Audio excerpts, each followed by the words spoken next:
ভালোবাসায় সে কলেমা পাঠ করে, আর এরা হিংসায় মেরে ফেল দিলে মানুষ কখনো হারা কলেমা পাঠ করে না নামাজ পড়বে? বেরিয়ে এসব পার হিংসা অহংকার অন্যের মধ্যে ঠিকবিক করছে, মানে পোকায় কামড়াচ্ছে, কুকুর মরা থেকে পোকা লাগে ওইরাম পোকা মনের মধ্যে। ওই পোকা বের করবে কি রে? বিষ, একটুখানি বীজ দিতে হবে, আগুন বীজ দিলে পোকা মারে খায়। তোর কাঘামানের টাকা তুই দিয়েছিস ওখানে, আর অপচয় করেছে। এই অপচয়কারী ছাড়বে না, লাগবে 1 কেজি পানি উজু করছি, 3 কেজি নষ্ট করেছিস তুই। পাইপ ভূমিকে ওখানে দিয়েছি কেন? বাড়িতে হয়ে যা, লোকের টাকা নষ্ট করছি কেন? তুই কিরাম মমিন?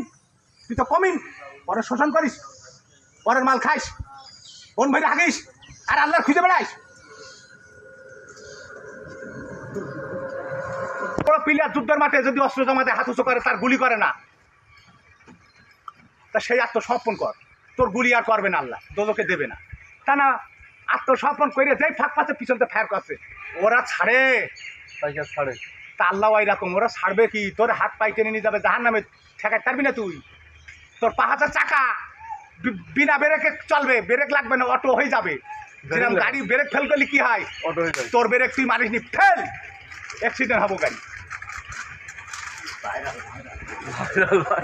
ফেল ও গাড়ি অ্যাক্সিডেন্ট অন টু।